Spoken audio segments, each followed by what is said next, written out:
Hey guys, tonight we clock into one of the strangest jobs in American history, working the line at Ford in the 1910s. It was a job that paid better than almost anything a working man could dream of, and also quietly hollowed out his soul one bolt at a time. Picture being handed the best paycheck of your life and the most mind-numbing 8 hours on the planet, folded neatly into the exact same shift. That was Ford. So before you get comfortable, take a moment to like the video and subscribe, but only if you genuinely enjoy what I do here. And a sincere thank you to the listener who suggested tonight's topic. Your ideas are the engine that keeps this whole thing running, and I really do read every single one. Let me know in the comments where you are tuning in from and what time it is for you, because somehow it is always the middle of the night somewhere. The channel is also now on Spotify, so if you would rather drift off with just your ears, the link is waiting for you down in the description. And if you'd like a little more, membership is already available on the channel, which gives you access to 8 hours of ad-free video to drift off to uninterrupted whenever you like. Now dim the lights, switch on a fan for that soft background hum, and let's ease into tonight's journey together. Let's pause for a second. Have you ever wondered what it felt like to do the exact same motion for 8 straight hours, thousands of times a day, until your hands moved without asking your brain for permission? Did anyone actually take home $5 a day? Or did it come with more fine print than a modern phone contract? Could a company really send a man to your house to check whether you drank, saved your money, and kept your kitchen tidy? Would you last a single shift on a line that never ever stops? Or would you crack somewhere around bolt number 900? And could you build the machine that changed the world while slowly losing your mind to the sound of it? Well, congratulations. You've just woken up in Detroit in the winter of 1914, and today is the day everyone swears the wages doubled. You have cold feet, a lunch pail, and absolutely no idea what you're in for. Good luck. It is somewhere before 5 in the morning, and the room you are renting is roughly the temperature of a meat locker. You're one of thousands of men who poured into Detroit chasing rumors of good wages, which means you're sharing a boarding house with strangers, a single wash basin, and a landlady who treats hot water like a rare precious metal. There is no thermostat, no snooze button, just the grey cold and the certainty that the plant does not wait for anyone. You lie there for exactly 1 glorious minute pretending you do not have to move. Then you get up because in 1914, a warm bed is not a good enough reason to lose the best paying job in America. The room itself is a marvel of doing more with less, and by less I mean almost nothing. There might be a bed, a chair, a peg on the wall for your coat, and if the landlady is feeling generous, a window that mostly keeps the weather outside. You may be sharing this palace with another man entirely, a stranger whose snoring you now know better than your own mother's voice. Some boarding houses ran what were charmingly called hotbeds, where one man rolled out to work the day shift and another rolled straight into sleep, so the mattress never actually got cold. It is roommate living taken to its bleakest logical conclusion, like a dormitory designed by someone who deeply resents the idea of comfort.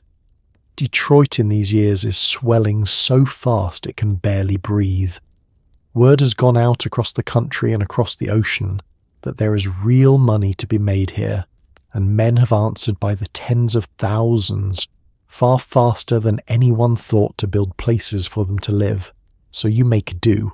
You wash your face in water that fights you every step of the way. You pull on yesterday's clothes because they are the only clothes, and you try to ignore the fact that your breath is visible indoors. It is a bit like camping, if camping paid your rent and slowly took your soul as a service fee. Breakfast, such as it is, happens fast. Maybe there is coffee, maybe there is bread, maybe there is the grim companionship of other men eating in silence, because talking would require energy none of you can spare. Nobody lingers. Nobody debates the news. You fuel up the way you might stoke a stove, purely so the machine of your body keeps running until the whistle blows. The romance of the morning meal, the leisurely eggs and unhurried conversation, is a luxury for people who do not have a conveyor belt waiting to judge their punctuality. And underneath all of it hums the thing that got you here in the first place, the promise. The rumour of wages so good they sound made up. The belief that if you can just endure the cold room and the strange bed and the endless grey mornings, you might actually get ahead, might save something, might build a life instead of merely surviving one. It is a powerful thing, that promise, powerful enough to drag a man out of a freezing bed before dawn without a single complaint that anyone can hear. Ever set an alarm for a job you dreaded but could not afford to lose? Then you already know the exact weight of this morning, so you square your shoulders, grab your pail, and step out into the dark. Because the promise is real, and it is waiting across town, and getting to it means the coldest walk of your day. Breakfast is fast and forgettable, and then you join the great grey river of men flowing toward Highland Park. Maybe you catch a streetcar so packed that you're less a passenger and more a pickle in a jar. Maybe you walk, breath steaming, boots crunching, past other tired faces all pointed the same way like a very grim parade. Detroit is swollen with newcomers so fast that the streets, the housing, and the streetcars are all bursting at the seams. It is the 1910s version of rush hour, except colder, muddier, and powered entirely by human misery and hope. If you are lucky enough to afford the streetcar, do not picture a pleasant ride. Picture a metal box crammed so tight with working men that you could lift both feet off the floor and stay perfectly upright, held in place by the shoulders of strangers. The air inside is a thick soup of wet wool, cold sweat, tobacco, and breath, warmed only by the sheer number of bodies pressed together. Someone is always coughing. Someone is always stepping on your foot and not apologising, because in a crowd this dense apology is physically impossible. It is the ancestor of every miserable subway car you have ever squeezed into, minus the phones, plus the very real chance of typhoid. If you cannot spare the fare, you walk, and the walk is its own quiet trial. Detroit streets in winter are not the tidy paved affairs you might imagine. Many are churned into freezing mud, rutted and treacherous, the kind of surface that grabs a boot and tries to keep it. You pick your way through the dark alongside hundreds of other men doing exactly the same thing, everyone silent, everyone breathing steam, everyone counting the blocks.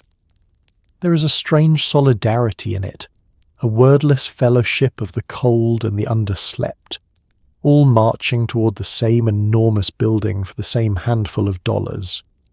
The distances can be brutal. Housing near the plant fills up instantly and charges accordingly, so plenty of men live miles from the gates and cover that ground on foot twice a day, before and after shifts that already leave them wrung dry. Imagine finishing 8 hours of relentless labour and then facing an hour's walk home through the dark, only to sleep, wake, and walk it all again. The commute is not a break from the job. It is an unpaid extension of it, bolted onto both ends of your day like a cruel little bonus round nobody asked for, and you cannot afford to be late. The time clock does not care that the streetcar was full, that the mud was deep, that your legs were tired from yesterday. Late is late, and late costs money and goodwill, both of which you have in short supply. So you leave earlier than you would like, you push harder than you want to, and you arrive with your lungs aching from the cold air. Ever run for a bus in the freezing dark, heart pounding, certain you are about to miss it? Now do that every single morning with your rent riding on the outcome. The river of men thickens as you get closer, streams joining from every side street, all funneling toward one glowing destination. You can feel the pull of it now, the gravity of the place. And then you round the last corner, and there it is, rising out of the gloom like something that should not be possible. The building that runs your life, the building you're about to meet up close, and then you see it. The Highland Park plant, 4 stories of brick and an almost absurd amount of glass, so bright and modern that people call it the Crystal Palace. It is enormous, humming, and lit up like something out of a dream or a warning, depending on your mood. Thousands of windows drink in the pale morning light, which is lovely right up until you remember what happens inside. This is the most advanced factory on Earth, the beating heart of the automobile age. And you, my friend, are about to become one of its many small, endlessly replaceable parts. The scale of the thing is genuinely hard to take in the first time. This is not a workshop or a barn or a modest brick mill like the ones you may have known back home. This is a building designed to swallow raw materials at one end and produce finished automobiles at the other, and it is sized accordingly. It sprawls across the ground and climbs into the sky, and it seems to go on well past the point where a building ought to politely stop. Standing before it, lunch pail in hand, you feel the particular smallness of a person confronting something built at the scale of an industry, rather than a human being. The glass is the part that stuns everyone. So many windows, wall after wall of them, chosen deliberately so that daylight could pour in and reduce the need for artificial lighting. The architect who designed it understood that light and space and openness could make a factory work better, and from the outside the effect is almost beautiful, a glittering hive catching the dawn. It earned the nickname Crystal Palace honestly. Of course, all that lovely glass is there to help you work more efficiently, not to help you enjoy the view, a distinction the building will make abundantly clear the moment you step inside. And it never really stops. Even now, in the cold grey before your shift, the place is alive, thrumming with the muffled roar of machinery and the movement of men. Smoke rises, wheels turn, and the whole structure seems to breathe with a low mechanical pulse you can feel in your chest before you have gone anywhere near the door.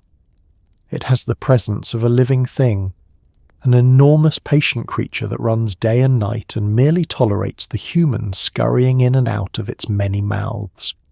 You are not visiting a building, you're entering an organism, and it has a job for you. There is awe in that first sight, real awe, the kind that makes a man stand a little straighter, knowing he is part of something historic. But awe has a shadow, and the shadow is this: a place this vast, this powerful, this perfectly organized, does not need you specifically.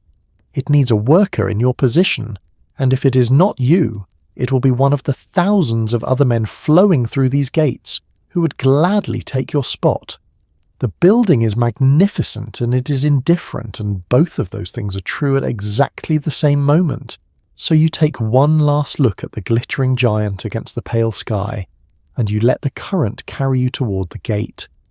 The awe stays with you, but it starts to sharpen into something more practical, because inside there is a clock waiting, and that clock is about to remind you precisely who is in charge here.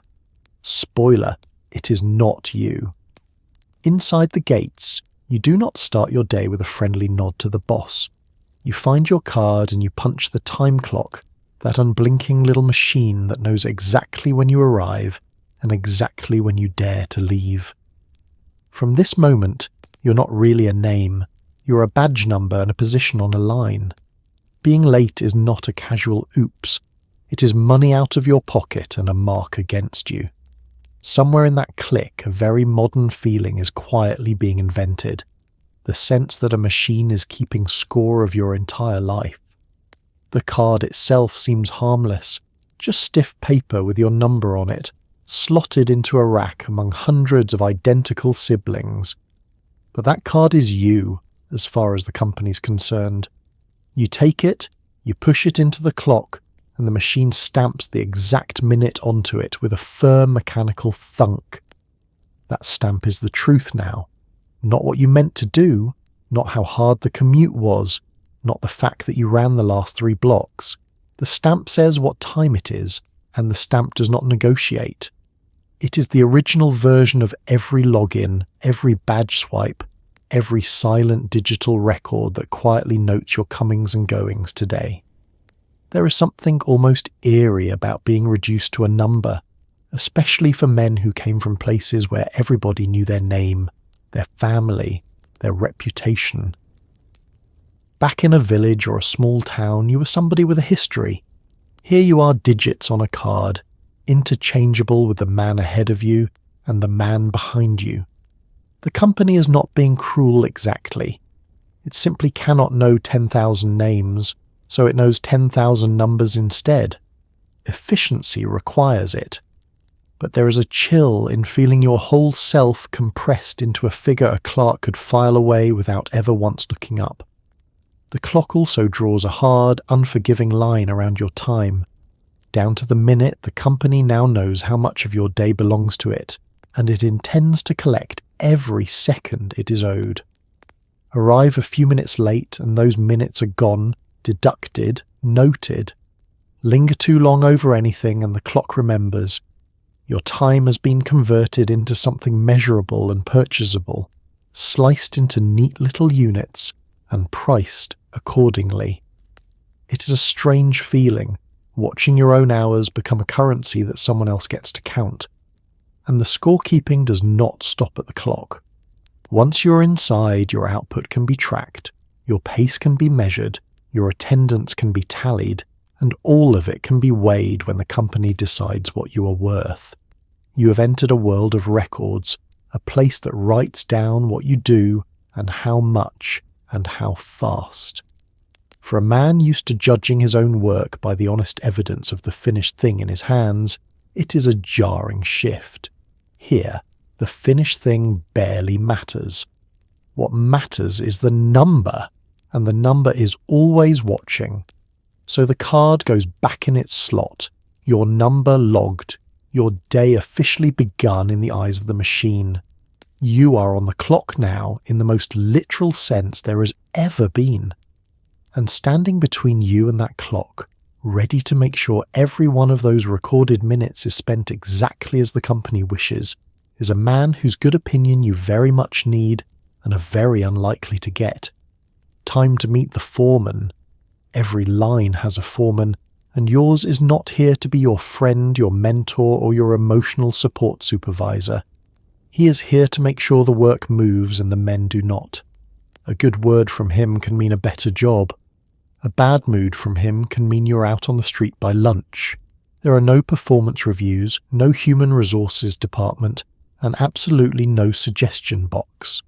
There is just a man with total power over your day, watching you the way a hawk watches a slightly slower mouse. Understand what the foreman actually is in this world. He's not merely a supervisor passing along instruction from above. In many corners of the plant he is judge, jury and hiring hall, all rolled into one weathered, impatient package. He can decide who gets the easier station and who gets the brutal one. He can decide whose small mistake gets a shrug and whose gets a shove toward the door. In an era before the thick rule books and formal protections that would come much later, the foreman's word often simply was the rule, and the rule changed with his temper. This gives the workday a certain flavour, and that flavour is anxiety. You're not just battling the line and the cold and the monotony. You're constantly, quietly managing the mood of one very powerful man.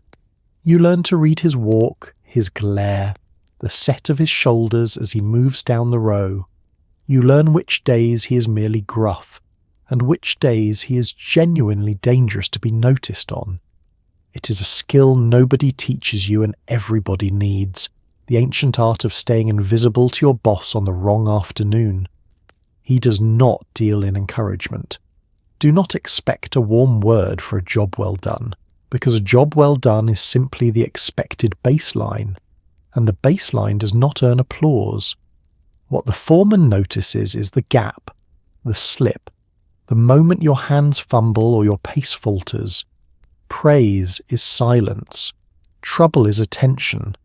It is the exact reverse of how you might hope to be treated, and it teaches you fast that around here the highest compliment available is being left completely alone, and you have almost nothing to push back with. There is no office you can appeal to, no fair process to invoke, no polite channel for saying this is not right. If the foreman decides he is done with you, he is done with you, and the vast river of hopeful men waiting outside the gates makes you eminently replaceable. That imbalance sits in the air between you at all times. He knows it, you know it, and the whole relationship is built on that quiet, lopsided fact. Ever had a boss whose mood was the actual weather of your entire day and no umbrella in sight? Then you have tasted a thimbleful of what these men swallowed whole. Some foremen, to be fair, were decent enough men doing a hard job under real pressure of their own, squeezed from above to keep the numbers up. But decent or not, the power ran only one direction, and that direction was down onto you. So you meet his eye just long enough to show respect, and not 1 second longer, and you take your place. Because the foreman answers to the pace, and the pace answers to a machine, and that machine is the true master of this room. It is time you finally saw the thing that sets the rhythm for everything, the line itself. Now let us talk about the thing that made Ford famous and made your feet ache, the moving assembly line. Only a year or so earlier, building a car meant a crew of skilled men swarming around a single frame for the better part of a day. Then Ford borrowed an idea from the meatpacking plants of all places. Instead of the men moving to the work, let the work move past the men. Suddenly a chassis that once took over 12 hours to build could be finished in about 90 minutes. It was a miracle of efficiency, and also the beginning of the end for your ability to feel your own hands. Picture the old way first, because you need the contrast to feel the shock. In the beginning, a car sat still, and the workers came to it, gathering around one automobile and building it up piece by piece, fetching parts, fitting them, moving on to the next machine when this one was done. It was slow, it was skilled, and it was expensive, because every man had to know a great deal and every car up enormous stretches of time. There was craft in it, and pride, and also a maddening lack of speed that kept automobiles priced far out of reach for ordinary people. The meatpacking houses of Chicago held the strange seed of the idea. There, carcasses hung from moving overhead trolleys and slid past workers, each of whom made the same cut on each animal as it drifted by. It was disassembly, a body taken apart in stages by men who never had to move from their spots. Someone at Ford looked at that grim parade and had a thought that would reshape the world. What if you ran it backward? What if, instead of taking something apart as it passed, you built something up, one added piece at a time, as it slid steadily by? So they tried it, and the results were almost unbelievable. When the work moves and the worker stays put, everything changes. No more walking between stations, no more searching for parts, no more waiting. The car comes to you, you do your bit, and the car carries on to the next man, who does his. The frame that once demanded 12 hours and change now took roughly an hour and a half. The gain in speed was not a modest improvement. It was a transformation so total, it made the old way look like a quaint hobby. It is the same leap you feel the first time you watch an automated process do in seconds what used to take you all afternoon. But every marvel has its price, and here is where yours begins. The genius of the line is that it strips the work down to its smallest possible pieces and hands each piece to a different man forever. The car gains speed, the company gains fortunes, and you gain a single tiny task repeated without end. The very thing that makes it brilliant, its relentless division of labour, is the thing that will slowly hollow out your workday into one motion performed, until the motion means nothing, Efficiency for the machine turns out to be monotony for the man, and the line does not stop. That is the crucial part, the part that governs everything about your day. It moves at a steady, unfeeling pace, and it expects you to match it, not the other way around. You do not tell the line when you're ready. The line tells you. So now that you understand the great mechanism you're strapped to, it is time to learn what, exactly, it will ask of you for the next 8 hours. Brace yourself, because it is smaller and stranger than you think. Here is your job, ready. You attach one part, or tighten one bolt, or make one small motion over and over for the entire shift. That is it. That is the whole thing. You do not build a car. You perform a single stitch in an endless mechanical quilt that never actually finishes. Some men repeated the same little motion hundreds of times an hour, day after day, until it lived in their muscles and quietly moved out of their brains. It is the direct ancestor of every job where you do one tiny task 10,000 times and slowly forget what year it is. Let the smallness of it really sink in, because that is the whole point. You might spend your entire working life fastening one particular nut in one particular spot. Not the car, not even the wheel, the nut. The car glides up, you fasten your nut, the car glides on, and another car takes its place with another nut waiting for your attention. Your world narrows to a space perhaps the width of your own reach, and within that little space you become extraordinarily uselessly expert at a single motion no one outside this building would ever recognize as a skill. There is a brutal logic to it that you cannot even fully argue with. If a man does only one thing, he gets very fast at that one thing, and he needs almost no training to start. He does not need to understand the whole automobile any more than a single letter needs to understand the whole sentence. This is exactly why the line can hire a man off the street in the morning and have him productive by afternoon. Your ignorance of everything except your one task is not a flaw in the system. It is a feature the system depends on, which is a deeply strange thing to be valued for. And your body learns before your mind gives permission. In the first hours, the motion is awkward and effortful, demanding your full attention. But repeat anything enough thousands of times and it sinks below thought, down into the muscles, until your hands do the work on their own, while your mind drifts somewhere else entirely, anywhere else, out the glittering windows and far away.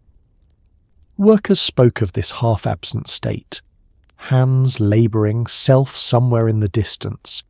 It is the same trance you have felt doing any mindless repeated task, that eerie moment of surfacing and realising you did the whole thing and remember none of it.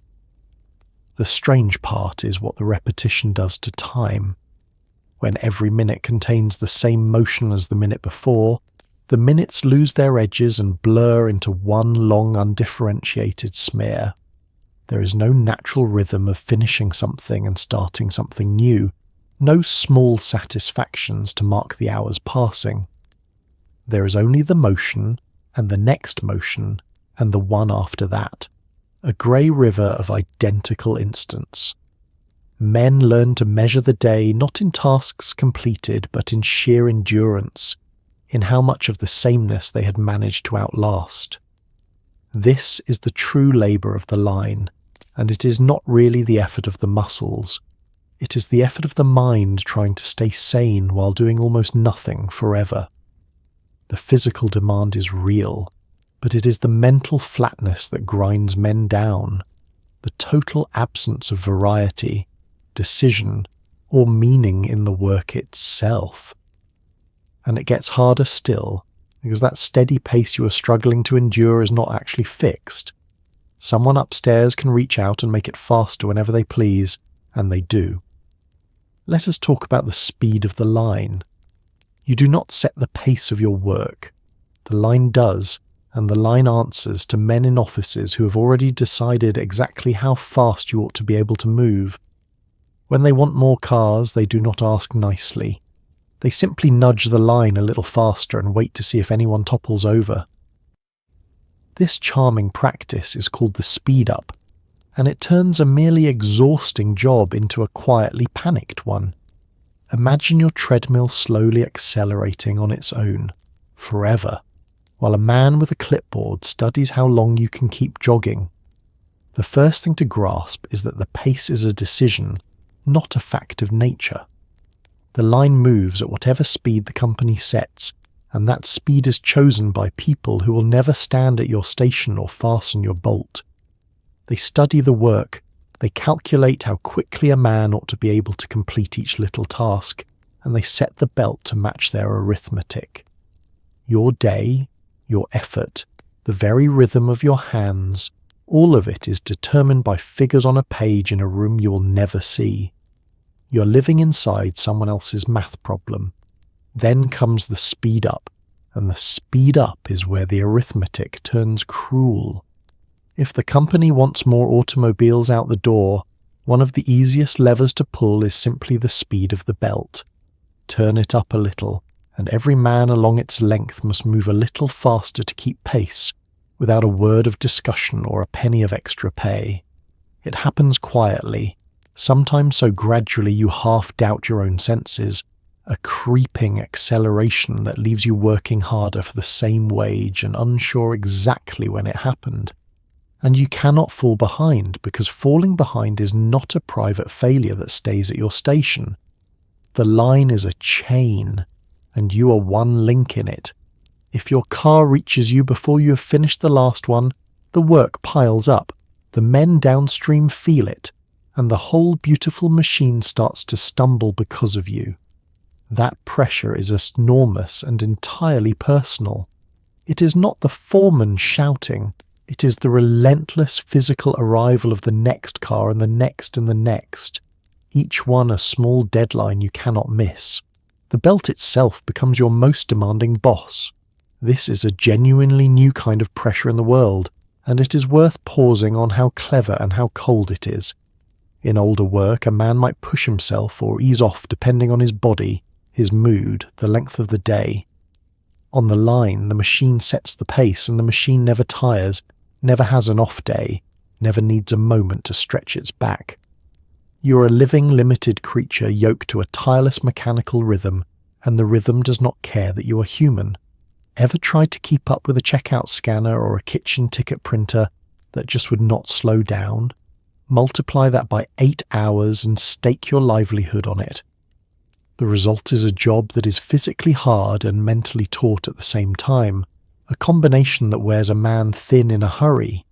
You cannot relax because relaxing means falling behind.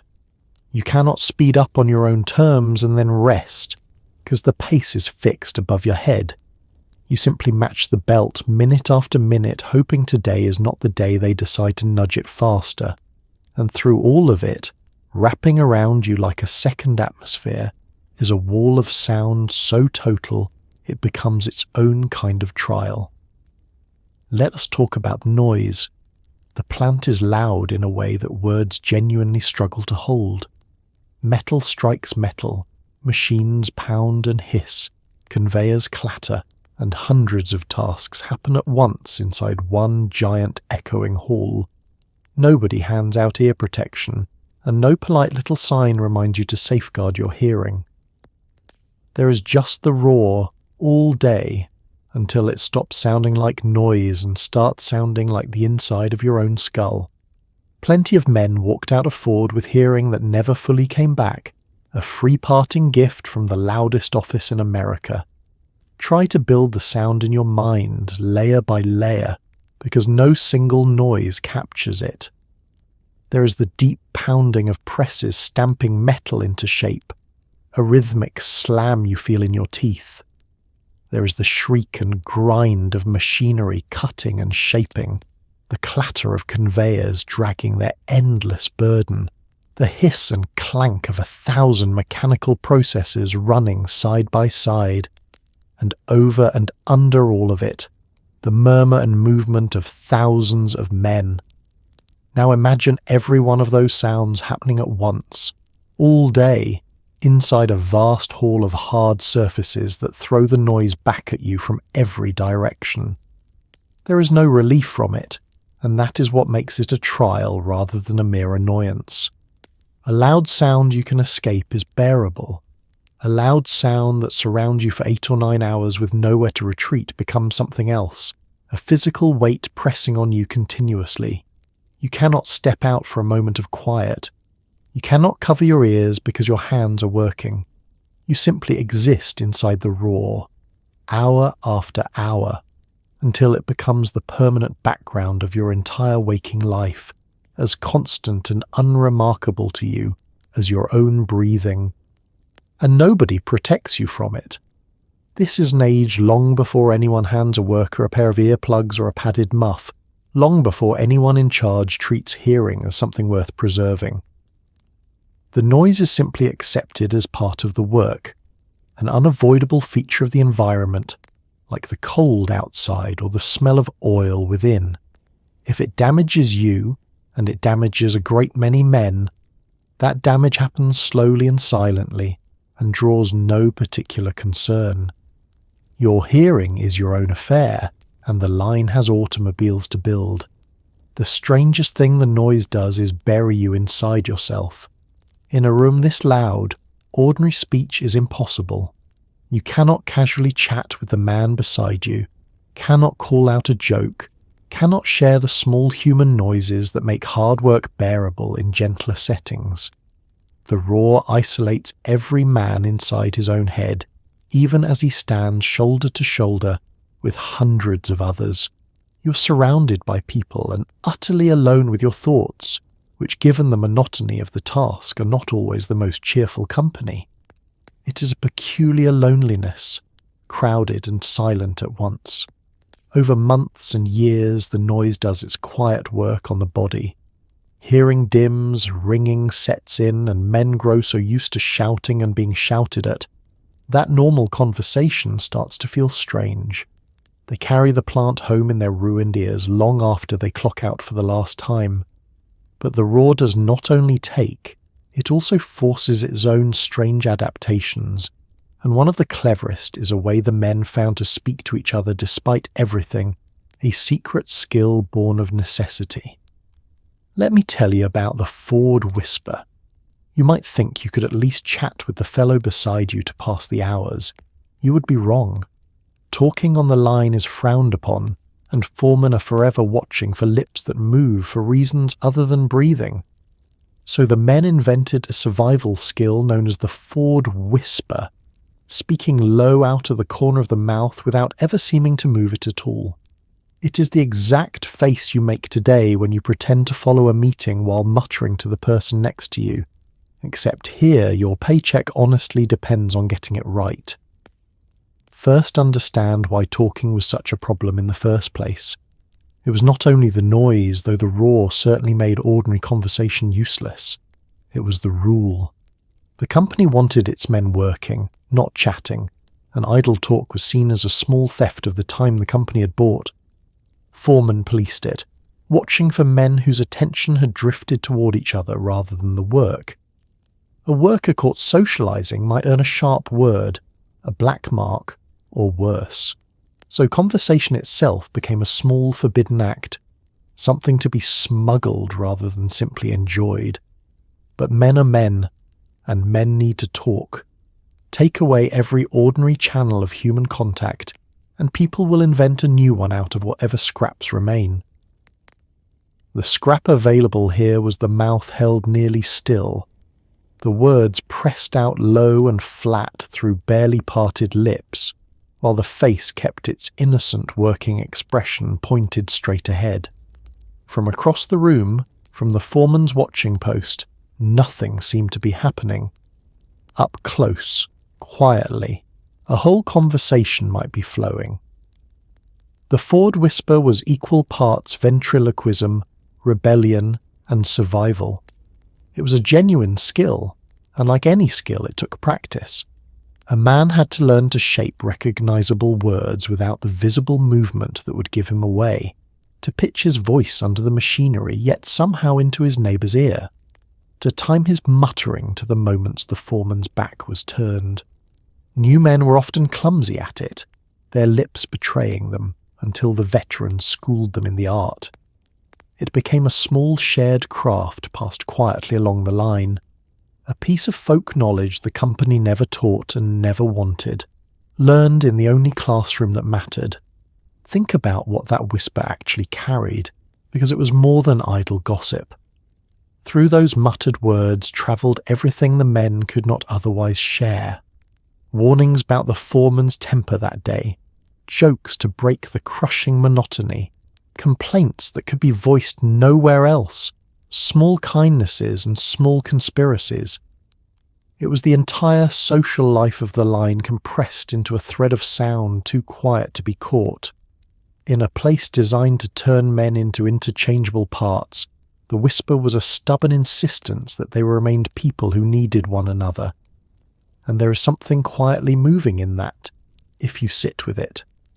Faced with a wall of noise, a watchful boss, and a job that isolated each man inside his own skull, the workers did not simply surrender to the silence. They carved out a hidden channel of connection right under the company's nose, a small daily act of humanity smuggled through unmoving lips. Ever mastered the art of talking without moving your mouth, eyes forward, while someone in authority scanned the room? Then you carry a tiny piece of the Ford whisper in you still. But even the cleverest whisper could not solve every human need the line ignored, and some of those needs were far more urgent than conversation. Let us talk about what happened when your own body simply refused to wait. Nature will call during your shift, because you are a human being and not a machine, a distinction the line does not particularly respect. But you cannot simply wander off, because the second you step away, your little piece of the work stops happening, and the whole line feels the gap.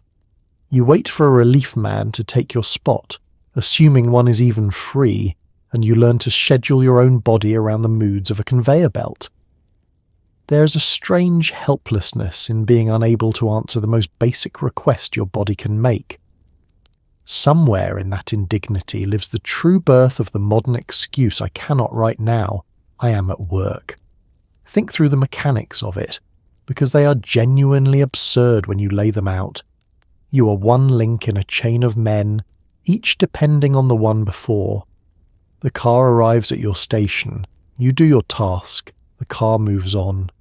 If you vanish, the car reaches your empty spot with your task undone, and now the man after you receives a half-finished job, and the man after him, and so on down the whole line. Your simple, private, deeply human need has suddenly become a mechanical crisis, rippling across dozens of workstations.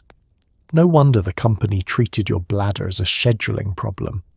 The solution, such as it was, came in the form of the relief man, a worker whose job was to slot into your place while you stepped away. In theory, this was tidy. In practice, it meant your body had to get in line and wait its turn, because there were only so many relief men and a great many stations needing them. You could not simply go when you needed to go. You had to signal and hope and wait for coverage, sometimes for an uncomfortably long stretch, all while the belt kept feeding you cars and your discomfort kept climbing. There is a particular loss of dignity in this that is easy to underestimate from a comfortable distance. Most of us take for granted the ability to answer nature's call more or less whenever it arises. It is one of the last small freedoms even a hard life usually leaves intact. The line took even that. It reached past your work and past your time and laid a claim on the functions of your very body, dictating when you might attend to them. Few things announce more clearly that your hours are not your own than needing permission and a substitute simply to step away for a moment. And this was not an occasional inconvenience but a daily reality that shaped how men lived their whole shifts. They learned to manage their eating and drinking with the belt in mind, to time their bodies around the availability of relief, to endure when endurance was the only option. It bred a quiet, constant, low-grade tension, the background awareness that even your most basic needs were subject to negotiation with a machine? Ever sat trapped in a meeting or a seat you could not leave, watching the clock bargaining with your own body? Now imagine that as the ordinary texture of every working day. In its way, this small indignity captures the whole spirit of the line better than the grand machinery does. The efficiency was real, and the wages were real, but the price was 1,000 tiny surrenders of the self, and this was one of them. You gave up the right to simply be a body with needs, and became, for 8 or 9 hours, a function that must not interrupt the flow. And that surrender of self ran deeper than any single afternoon, because for many men something larger was being quietly taken. Let us talk about the quiet death of the craftsman. Maybe you arrived proud, maybe back home you were a real craftsman, a man who could build something whole with his own 2 hands and put his name to it. Ford does not want that man. Ford wants a man who can do one motion flawlessly and think about nothing else, because a skilled worker is expensive and a replaceable one is not. Your years of talent get boiled down to a single repeated gesture, and the strange, quiet grief of that is something the good wages never quite manage to pay off. Picture the man you might have been before the line. Perhaps a machinist, a carpenter, a wheelwright, someone who understood a whole trade from beginning to end. You could look at a raw problem and see the finished solution, could fetch your tools and coax something complete into being, could stand back at the end of a day and point to a thing that existed because of your knowledge and your hands. That kind of skill took years to build and carried real pride, the deep and specific satisfaction of being good at something difficult that not everyone could do. The line has no use for that man, and this is not an accident but the entire design. A skilled worker must be found, trained, paid well and kept happy, because his knowledge makes him valuable and hard to replace. Break the job into 100 tiny motions though, and suddenly you do not need skill at all. You need a man who can fasten a bolt, and almost anyone can fasten a bolt after a few minutes of showing. The genius of the system is precisely that it makes the skilled man unnecessary, and an unnecessary skill is a skill the company need not pay a premium for. So the craftsman's knowledge, that hard-won map of a whole trade, becomes worthless on the line. It does not matter here that you understand how the entire machine fits together. Your understanding is not wanted, only your one motion, endlessly repeated. All those years of accumulated skill sit inside you unused, like a language nobody around you speaks. There is a peculiar ache in carrying expertise that the work actively does not require, in knowing so much and being asked to use so little. The line does not just ignore your craft, it quietly declares it obsolete. And with the skill goes something harder to name, which is the sense of authorship. A craftsman makes things, and the things carry a piece of him. On the line you make nothing whole. You contribute one fragment to an object that thousands of hands touch, and no part of the finished automobile is recognizably yours. You cannot point to a car and say, "I built that," because you did not build it. You merely fastened your bolt into it as it slid past. The pride of the maker, that ancient human satisfaction, has no place to attach itself. It floats loose, unresolved, all day long. This is the quiet grief beneath the good money, and it is quiet precisely because it is hard to complain about. The wages are real. The job is steady. What is there to mourn? And yet men did mourn, in ways they often could not put into words, the loss of being someone whose work meant something specific and whole. It is the same hollow feeling anyone knows who has traded meaningful, difficult work for work that pays better and asks for nothing but repetition. The pocket is fuller, and something inside is emptier, and the two never quite balance. But grief or no grief, The body still needs feeding, and even the line grants a brief pause for that. Let us talk about lunch, if you can call it that. Eventually comes the break your stomach has been begging for, though calling it lunch is generous. You brought a pail from the boarding house, filled with whatever was cheap and portable, and you have a very narrow window to inhale it before the machine calls you back. There is no cafeteria of easy chatter, no leisurely hour, no cheerful debate about where to order from. You eat fast, you eat quiet, and you eat with hands that still smell faintly of oil and hot metal. Then the whistle sounds, and your brief moment of being a person is officially over. The pail itself tells the whole story of your circumstances. It holds no feast, just fuel. Whatever your landlady packed, or you assembled in the cold dark before dawn. Bread, perhaps, and something to go with it if you're doing well. All of it long since gone cold and jostled by the commute. This is not a meal chosen for pleasure. It is calories selected for cheapness and portability, a working man's ration meant to keep the engine of your body turning until the shift finally ends. Delight is not on the menu, endurance is, and the time you get to eat it is short, cruelly short by any humane standard. The break is measured in the same tight arithmetic that governs everything else here, sized to restore you to working order and not 1 minute more. So, you do not savour, you do not linger over the last bite. You eat with the brisk efficiency of a man who knows the whistle is coming, and that the whistle does not care whether he is finished. It is eating as a task, one more thing to complete against the clock, the meal itself absorbed into the logic of the line. The setting offers no comfort either. You're still inside the plant, still wrapped in the smell of oil and metal and the faint permanent haze of the place, resting your aching body wherever you can find a spot. There is no bright, pleasant room set aside for renewal, no clean table, no separation between the labour and the meal. You simply pause where you are, in the belly of the machine, and eat amid the evidence of your work. Your hands carry the day's grime to your mouth because there is nowhere and no time to wash them properly. Bon appétit. What strikes hardest, though, is what the break is not, and what it should have been. In a gentler kind of work, the midday meal is a genuine human pause, a chance to sit with fellows, share a laugh, argue about nothing, feel for a moment like a person rather than a worker. Here that fuller thing is squeezed almost to nothing. The noise, the haste, the exhaustion, all of it flattens the break into a mere refuelling stop.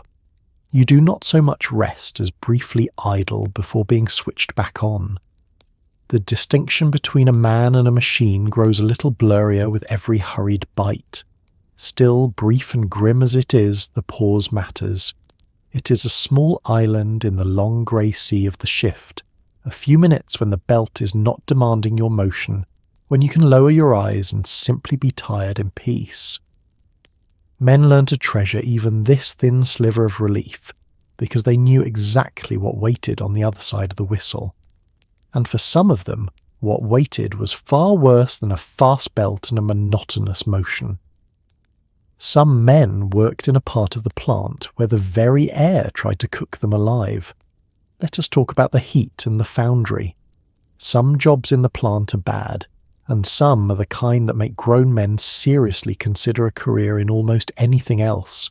Chief among them is the foundry, where molten metal is poured, and the air itself feels like it is personally trying to cook you. In summer, the heat inside becomes a living thing, pressing on your chest and soaking your clothes before you have even properly begun.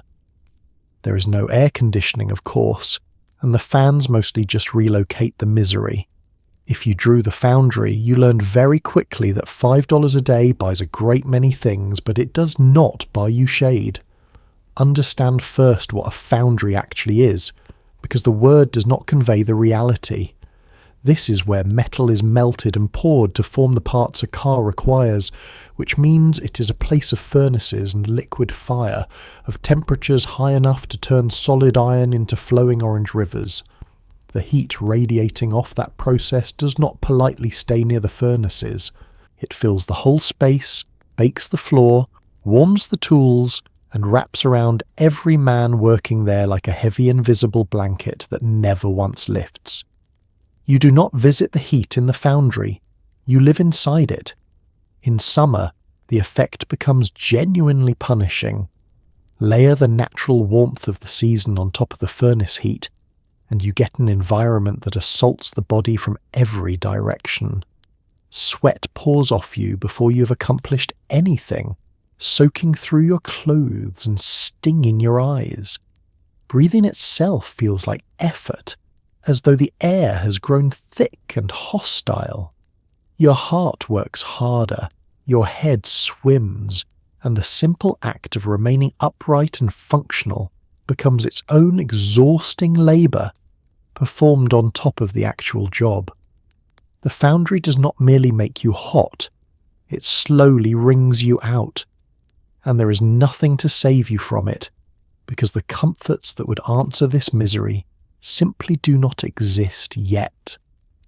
No cooled air waits to revive you. No clever ventilation carries the heat away. The fans that do exist mostly push the hot air from one place to another, offering the cruel tease of movement without the mercy of relief. You endure the heat because there is no alternative but to endure it, drinking what water you can, pacing yourself as best the work allows, and counting the hours until you can escape into air that does not feel like an oven's breath. The danger runs deeper than mere discomfort too. Heat like this can genuinely harm a man, can make him dizzy and weak and careless right in a place where carelessness is unforgiving. And the foundry is not only hot, it is hazardous in every direction, full of molten metal and heavy materials and processes that demand your full attention, even as the temperature works to steal it away.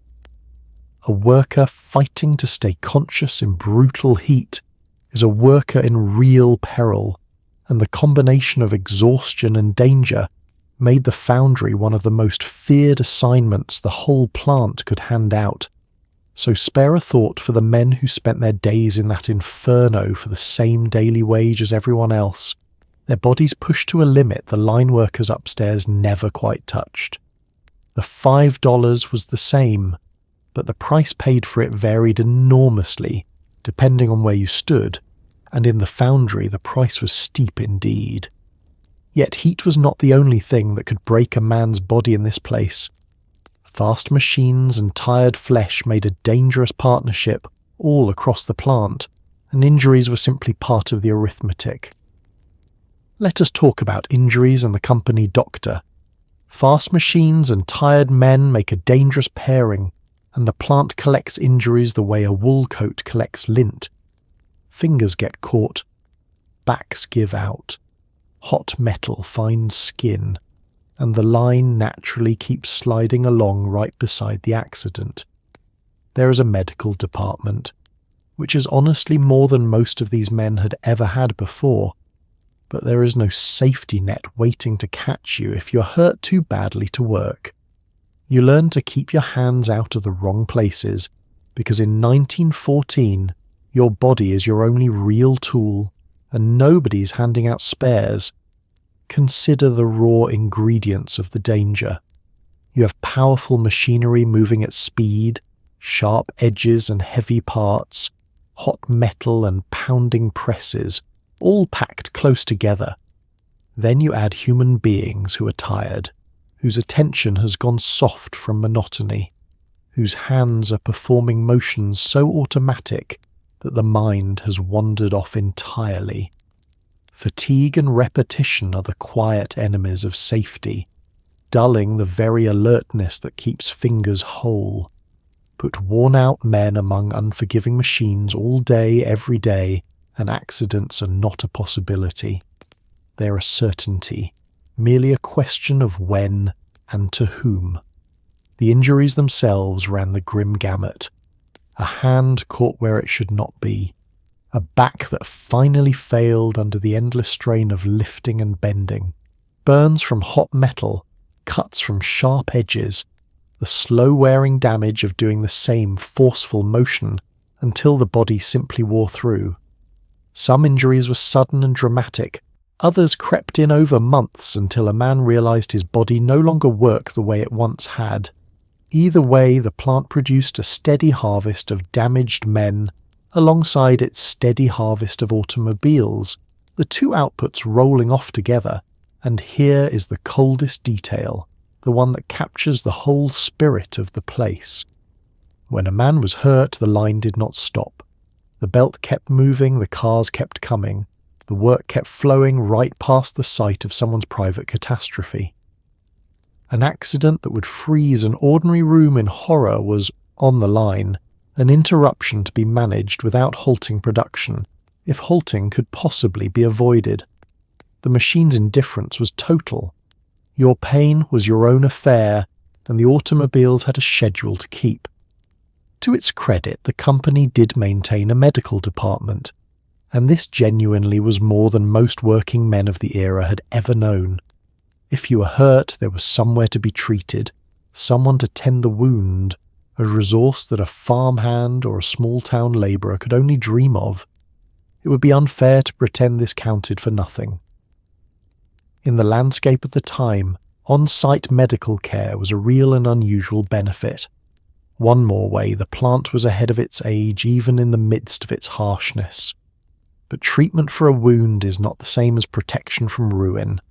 If you were hurt badly enough that you could no longer perform your motion, there was no cushion waiting to hold you and your family up. Your value to the line was your ability to work, and when that ability failed, so did much of your security. So men guarded their bodies with a fierce practical vigilance, because the body was the whole of their fortune and there were no replacements to be had. That vigilance, that daily bargain of risk against reward, was the true cost hidden inside the wage. And speaking of that wage, it is high time we looked squarely at the number that pulled every one of these men through the gates in the first place. Let us talk about the famous $5 day. Now, the reason you dragged yourself out of that freezing bed in the first place. In January of 1914, Ford announced something so startling it made newspapers around the world. $5 a day. For most working men, that was roughly double the going rate, an almost unbelievable sum for factory labour. Crowds of hopeful men swarmed the gates in the bitter cold, desperate for a piece of it. It sounded like a fairy tale, a company simply deciding to pay its people twice as much. And like most fairy tales, it came with a wolf hiding somewhere in the details. To feel the shock of it, you have to know what came before. Factory wages in this era were modest, often barely enough to keep a family fed and housed with nothing left over for hope. A man laboured long hours for pay that vanished as fast as it arrived, and the idea of getting ahead, of saving, of owning anything of consequence, was mostly a fantasy for people like you. That was simply the accepted arithmetic of working life. You worked hard, you earned little, and you made do. Everyone knew the rules, even if no one loved them. Then, into that settled grey reality, the announcement landed like a thunderclap. $5 a day, when the going rate hovered around half that. It was not a modest bump or a polite adjustment. It was a doubling, a figure so far outside the normal range that people struggled to believe it was real. Newspapers carried the story far and wide, and the number travelled faster than any car the plant had ever built. To a working man, it sounded less like a wage and more like a rescue, a door swinging open onto a life that had always been locked away. And so they came. Men poured into Detroit from every direction, drawn by that magic number the way iron filings snap toward a magnet. They gathered outside the gates in the depths of winter, thousands of them, standing in bitter cold for the mere chance of being hired. The crowds grew so large and so desperate that the scene turned chaotic, a sea of hopeful faces pressing toward a promise most of them would not get to keep. The number had done exactly what a number like that does. It set the whole working world in motion toward one glittering building in Michigan. Picture the sheer want in that crowd, because it tells you everything about the lives these men were trying to escape. To stand for hours in freezing weather on the mere hope of a job, jostled by thousands of equally desperate strangers, a man must be reaching for something that feels like salvation. $5 a day was not just money to them. It was the possibility of solid ground under their feet at last, of a home, of savings, of dignity purchased with honest labour. The intensity of the crowd was the exact measure of how little the ordinary wage had ever offered them. But you know, because you always know in these stories, that a promise this shining rarely comes clean. The $5 day was real, genuinely and generously real, and it truly did change lives. Yet the simple headline concealed a far more complicated arrangement, one that the desperate men in the cold could not see from where they stood. The number was a door, yes, but the door had conditions carved into its frame, and understanding these conditions is the only way to understand what the $5 truly was. Let us talk about the fine print of $5. Here is the part the headlines happily skipped past. The $5 was not simply your wage. It was your regular pay plus a share of the profits, and that share was something you had to earn by being the right sort of man. Your actual base rate was far more modest, and the rest only appeared if you satisfied the company's conditions. Fall short, and you got the plain wage and a gentle reminder of exactly what you were missing. It was the original too good to be true offer, the kind that today arrives with an asterisk roughly the size of a barn door. Start with the structure, because the structure is the whole trick. The famous $5 was really two things wearing one number. There was your ordinary wage, the pay you got for showing up and doing your motion, and that wage was considerably less than $5. Then there was a separate portion, framed as a share of the company's profits, that could be added on top to lift your daily total to the celebrated figure. The $5, in other words, was a destination you might reach, not a floor you were guaranteed to stand on. And that profit share was not simply handed over for labouring. It had to be earned, and earned by conditions that had nothing to do with how well you fastened your bolt. The company attached requirements to the extra money, requirements about the kind of life you led and the kind of man you were. Meet them, and the full $5 was yours. Fail to meet them, and you fell back to the plain base wage while the tantalizing remainder hovered just out of reach. A carrot dangled to reward not your work but your conduct. Sit with how strange that arrangement really is. In most bargains between a worker and an employer, the deal is simple. You do the work, you get the pay. Here the deal grew a second layer entirely. A large portion of your compensation depended not on your labour, but on your compliance with the company's vision of a proper existence. The money became a lever, a tool for shaping behaviour, a reward for living as the company wished rather than merely for producing what the company sold. Your paycheck had opinions about your soul. This is why the fine print matters so much, and why the shining headline was only half the truth. A man reading $5 a day imagined a straightforward doubling of his fortunes. What he actually signed up for was a base wage plus a conditional bonus he would have to qualify for by submitting parts of his private life to the company's judgment. The number was real, but it was also a hook, and the barb on that hook was the requirement to become, and remain, the specific sort of person Ford had decided its workers ought to be. Ever chased a bonus that turned out to depend on a dozen conditions buried 3 pages deep? Then you know the small sinking feeling waiting in that fine print. None of this made the $5 a lie. Plenty of men did qualify, did collect the full sum, did transform their lives with it. And the generosity was genuine, even wrapped in conditions. But generosity and control can ride in the very same wagon, and here they plainly did. The company was prepared to pay handsomely, and in exchange it wanted a say in how you lived. The obvious question then is how on earth a company could possibly know how you lived, whether you drank, whether you saved, whether your home met its standards. The answer is one of the most remarkable things about this whole story. Let us talk about the sociological department coming knocking. To decide who deserved the full $5, Ford did something no employer had really dared before. It looked inside your home. The company built a sociological department, an actual staff of investigators whose job was to visit your house and inspect your life. They would knock, ask questions, take notes, and quietly weigh whether you were living the way the company wanted you to live. Picture your boss sending a polite stranger into your kitchen to determine whether you deserved your own paycheck.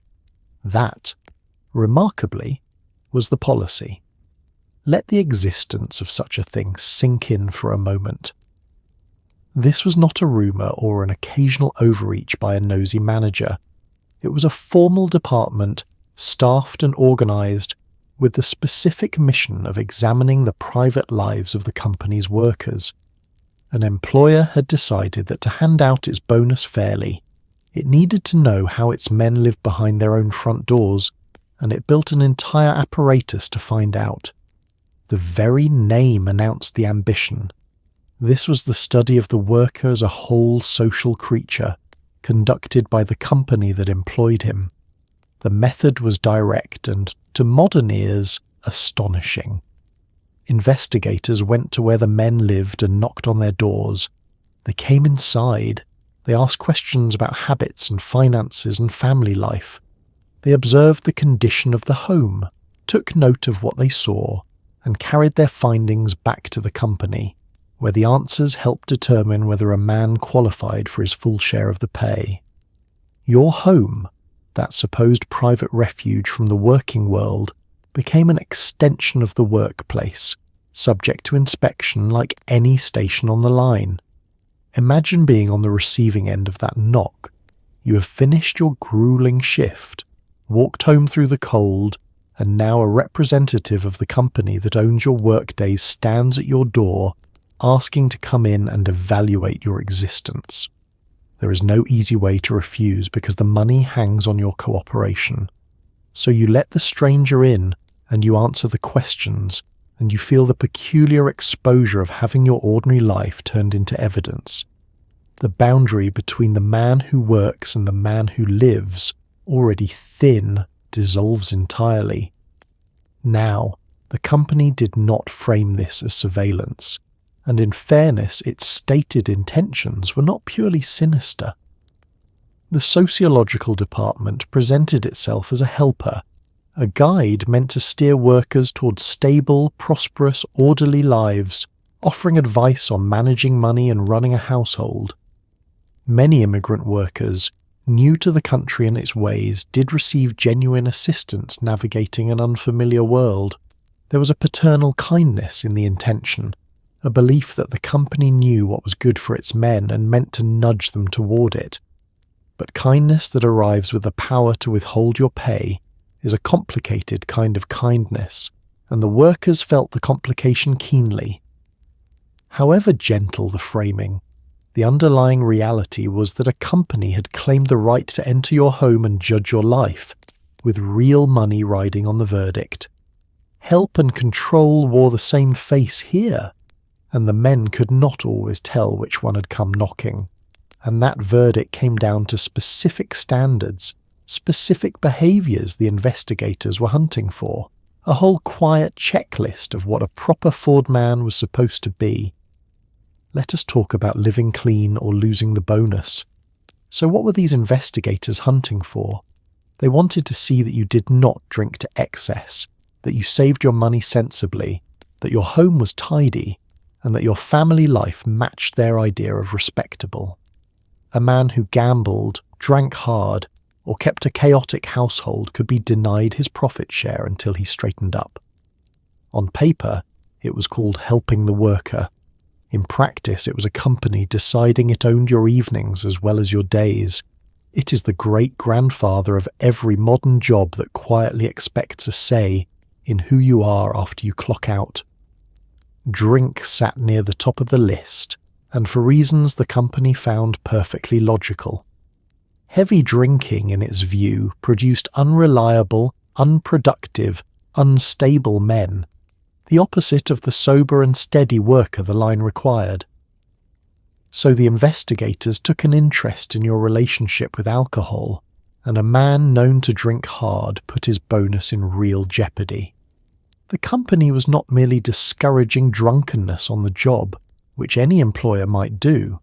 It was reaching into your private hours and pronouncing judgment on how you spent them, glass in hand. Money was another obsession, and here the company played the role of stern financial parent. It wanted to see that you saved, that you handled your wages with prudence, that you were building towards stability rather than squandering your pay as fast as it came.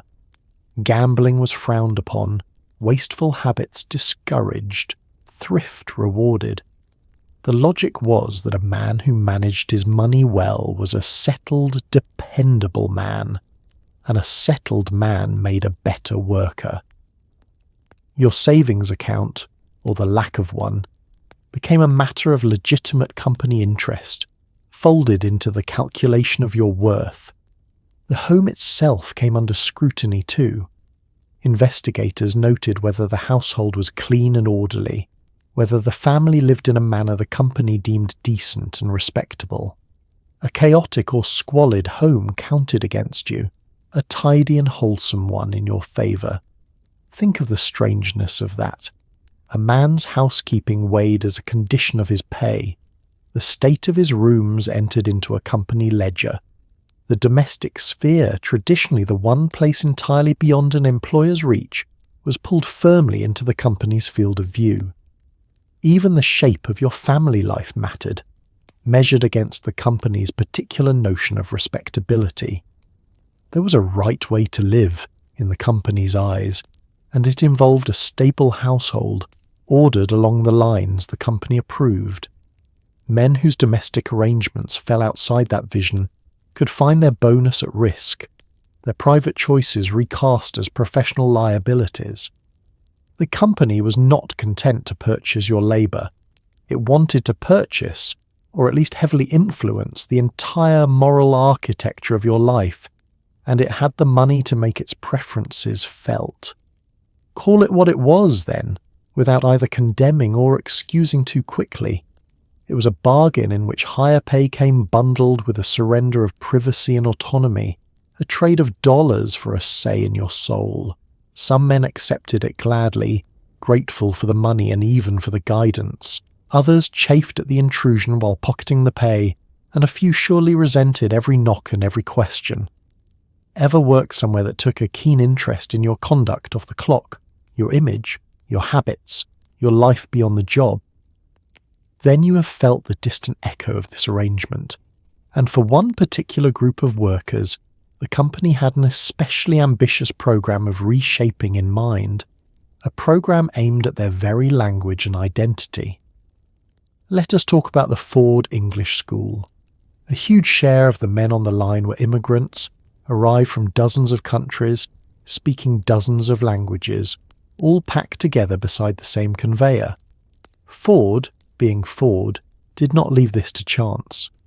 The company ran the Ford English School, where workers learned English along with a hearty dose of what the company considered proper American living. The most famous part was the graduation, a strange pageant in which men walked into a giant model of a melting pot dressed in the clothes of their old countries and stepped out in matching American suits, waving little flags. It was equal parts genuine opportunity and theatrical instruction in exactly who you are now permitted to be. Begin with the reality the school was built to address because it was a genuine puzzle.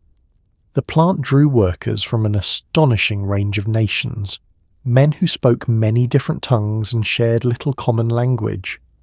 On a fast-moving line where instructions and warnings matter, and in a country whose ways were strange to the newly arrived, this created real friction. A workforce that cannot understand one another or its supervisors is a workforce prone to confusion and accident. The company had practical reasons to want its men speaking a common language, and English was the obvious choice. So the Ford English School taught English, and by many accounts taught it in earnest, giving immigrant workers a skill of enormous practical value. To learn the language of your new country is to unlock it, to gain access to better work, easier daily life, and a fuller place in the society around you. For men who had crossed oceans with little more than hope, this was a real gift, a door into the wider world beyond the plant gates. On this level, the school was straightforwardly generous, an investment in the workers' ability to make their way. But the school taught more than vocabulary and grammar, and here the picture grows more complicated. Alongside the language came lessons in living, instruction in what the company regarded as proper American habits, values, and behaviour. The curriculum was not neutral. It carried a vision of the ideal citizen worker, thrifty and clean and orderly and loyal, and it pressed that vision upon the students along with their verbs and nouns. Learning English at Ford meant absorbing a whole model of how one ought to be, delivered with the language as its vehicle. Nothing captured this fusion of help and remaking more vividly than the famous graduation ceremony, which has to be seen in the mind's eye to be believed. The graduating men would approach an enormous prop shaped like a melting pot, dressed in the traditional clothing of their homelands. They would step down into it and then emerge from the other side transformed, now wearing identical American-style suits, many waving small American flags. Before the assembled crowd, the pageant enacted a metamorphosis, the many becoming one, the foreign becoming American, the old self visibly shed and the new self stepping forth. It is a genuinely striking image, and it holds the whole ambiguity of the enterprise in a single tableau. On one hand, here was a company helping immigrant men gain language, skills, and a foothold in a new land, a real and valuable kindness. On the other, here was a company staging the erasure of their origins as a spectacle, casting off the clothes of their heritage as though those origins were something to be corrected, opportunity and control, gift and pressure, all bundled together and paraded before an audience. The men gained much and gave up something too, and the melting pot swallowed both at once. Yet for all its sweep, this program of remaking did not reach everyone equally, because the celebrated $5 itself was never offered to every worker who earned it. Let us talk about who did not get the $5. For all the fanfare, the famous $5 was not for everyone. At first, women working for the company were largely shut out of the profit share entirely, on the logic that men were the ones supporting families, a logic that cheerfully ignored every working woman doing precisely that. Young men below a certain age were often excluded too, unless they could prove they had dependents leaning on them. So the miracle wage came with a guest list, and plenty of hard-working people found themselves standing out in the cold staring in. Progress in 1914 arrived unevenly, and with a very particular idea of who counted. Start with the reasoning behind the exclusions, because the reasoning reveals the whole world view. The company built its generous wage around a specific picture of the ideal worker, a settled family man supporting a wife and children on his labour alone. The profit share was meant to sustain that man and that household, to make him stable and prosperous and loyal. Anyone who did not fit that picture fit awkwardly, if at all, into the plan. The bonus was not simply a reward for work. It was a reward for being a particular kind of person, in a particular kind of life, and not everyone qualified. Women bore the sharpest edge of this. Many women worked, and worked hard, some of them supporting families every bit as real as any man's.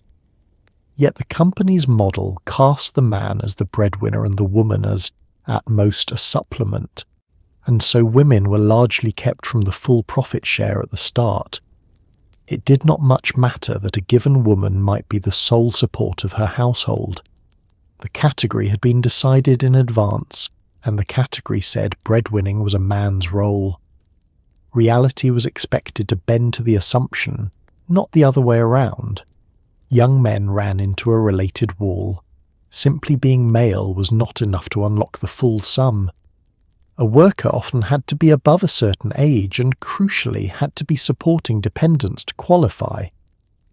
A young single man with no family relying on him did not match the vision of the steady provider the bonus was designed to nourish, and so he could find himself doing the same labour as the man beside him for a lesser reward. The work was identical. The pay was not, because the pay answered to your life circumstances as much as to your effort. Feel the sting of that from the inside.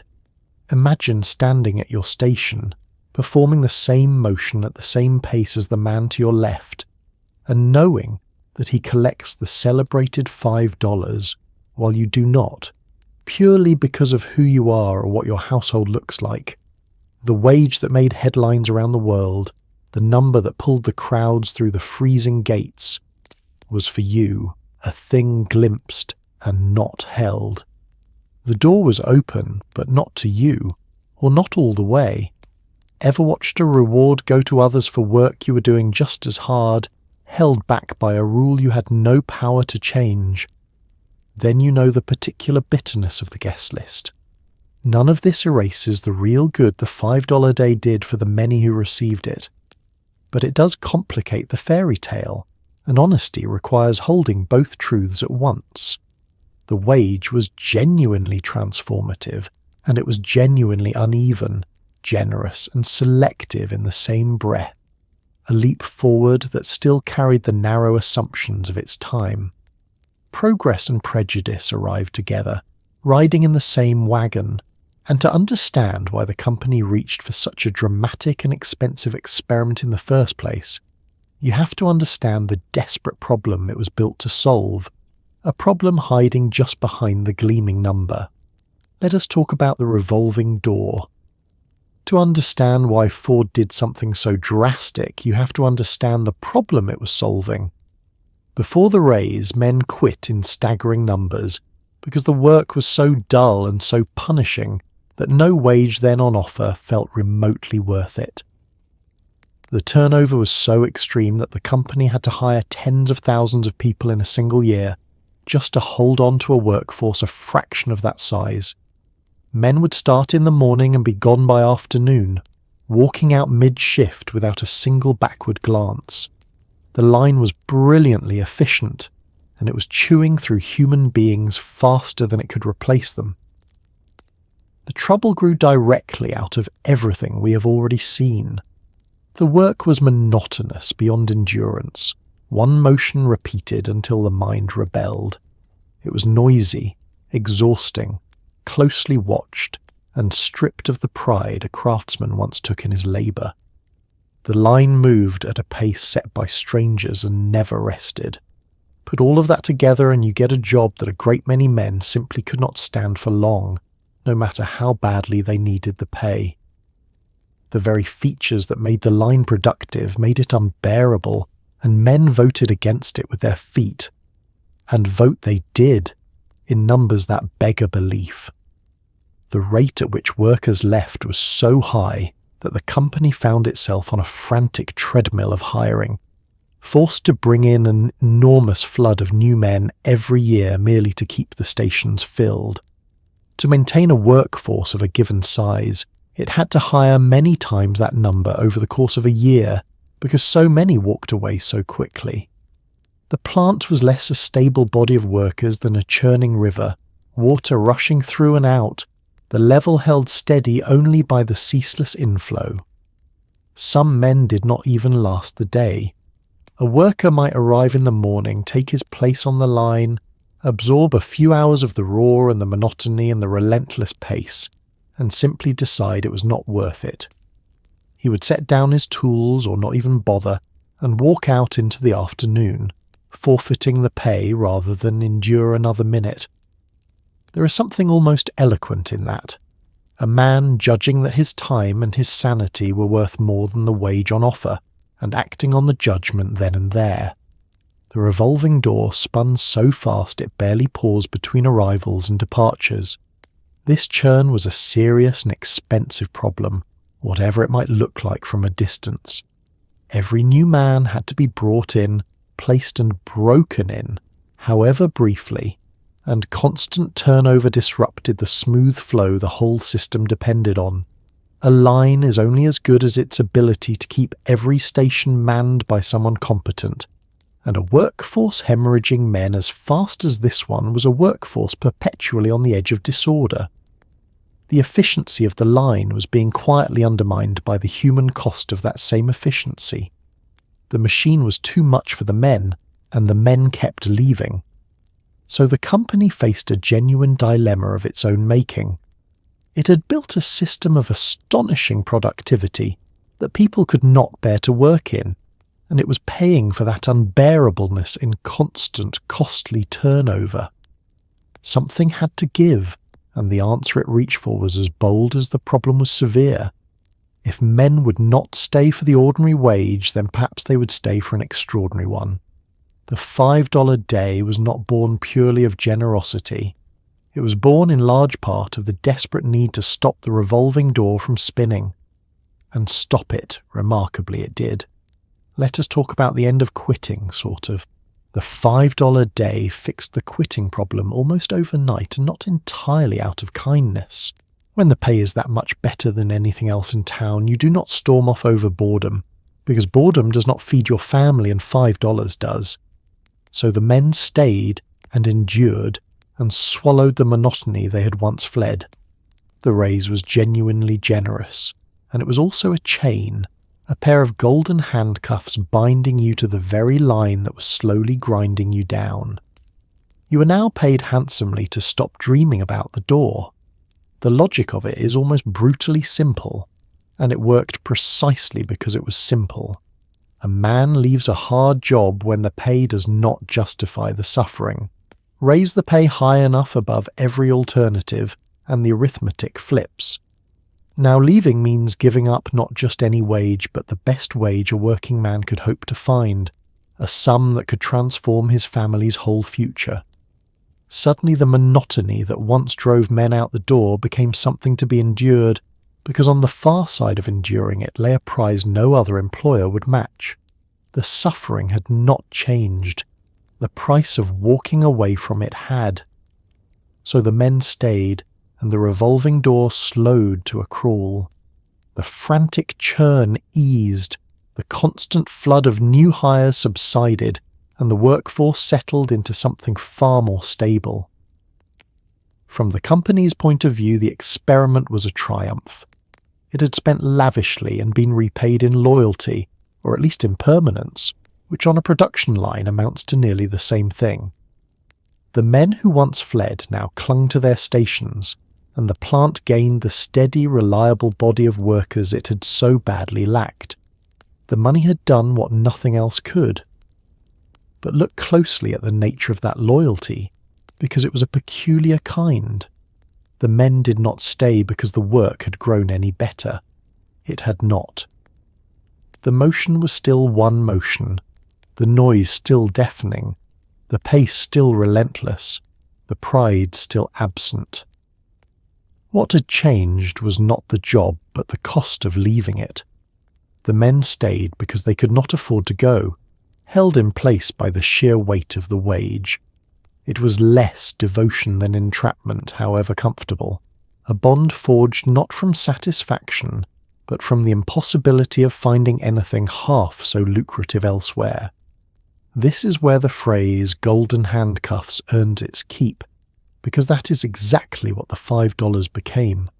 The money was real gold, genuinely enriching the men who earned it, and it was genuinely handcuffs, binding them ever tighter to a job that was quietly wearing them down.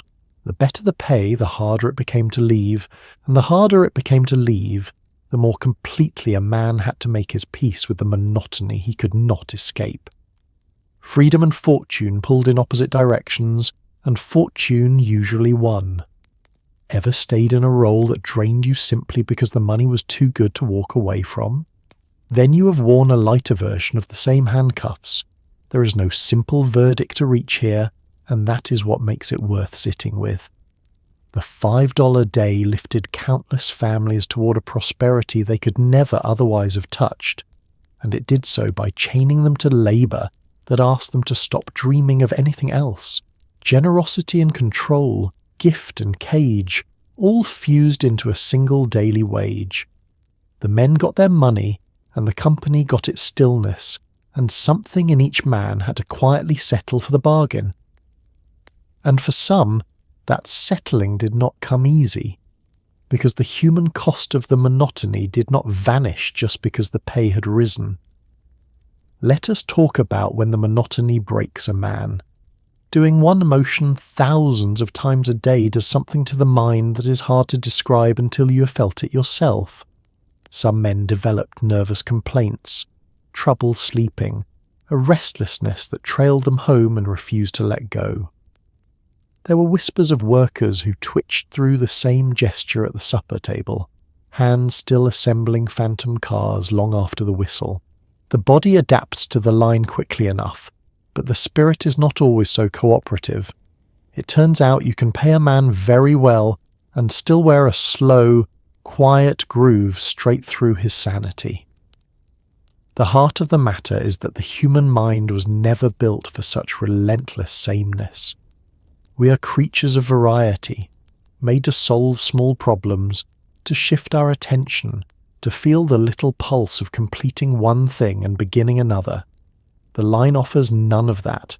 It offers a single motion held in an unbroken loop for hours that blur into one another, and the mind, given nothing to chew on, begins to strain in strange ways.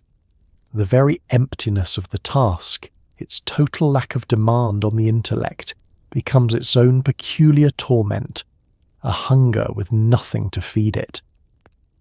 Out of that emptiness came real symptoms in real men. Restlessness that would not quiet, a jangling in the nerves that lingered after the shift ended, trouble sleeping the body wound too tight to release, a general fraying of the temper and the mood, the slow accumulated toll of days that never varied. These were not signs of weakness in the men who suffered them. They were the natural response of ordinary human beings to conditions that pressed on the mind in a way no earlier work had ever quite done. The wage was new, and so, in its way, was this particular species of suffering. The most haunting stories were of the motion following men home. It was said that a worker might sit at his own supper table and find his hand still performing the day's gesture on its own, reaching and turning for a bolt that was not there, assembling automobiles that existed only in the deep grooves the repetition had worn into him. Whether every such tale was literally true hardly matters. They captured a real truth, which was that the line did not stay at the plant. It got inside a man, took up residence in his muscles and his sleep and his nerves, and refused to clock out when he did. Sit with the strangeness of that, because it is the deepest cost of the whole arrangement. A man's labour is supposed to end when he leaves the workplace. His body and mind are supposed to become his own again. But the line pursued its workers past the gates and into their homes, its rhythm still pulsing in them at rest, its monotony still echoing behind their eyes as they tried to sleep. The job had colonized the man, claimed territory in him that no wage could quite buy back. He carried the plant within him whether he wished to or not, ever finished a long shift of repetitive work, and felt your hands still going, your mind still locked in the loop hours later. Then you have felt the faint edge of what these men endured in full. This was the price hidden beneath the celebrated pay, the part no headline announced and no melting pot pageant could dissolve. The money was real, and so was this quiet erosion of the self, and the men lived at the meeting point of the two. Some bore it well and some bore it hard, and a few were worn through entirely. And all of this suffering, all this endurance and adaptation and quiet fraying was in service of a single object, a machine so plain and so revolutionary that it remade the entire country. It is time we looked at what all your labour was actually building. Let us talk about any colour so long as it is black. The whole point of your suffering, of course, is the Model T, the car that put America on wheels. It is simple, sturdy, affordable, and famously available in any colour the customer likes, as long as that colour happens to be black. That is not a punchline invented later. Standardization was the entire strategy, because sameness is fast and fast is cheap. You're not crafting beautiful individual machines. You're building the same dependable machine again and again until the price falls low enough for ordinary people to own one. There is a real pride in that, and also a faint absurdity in pouring your whole day into making everything identical. Understand what the Model T was meant to be, because its purpose explains everything about how it was built. Before it, the automobile was largely a plaything of the wealthy, a costly and often temperamental luxury. The Model T was conceived as the opposite, a car for the great mass of ordinary people, plain and rugged and cheap enough that a working family might actually own one.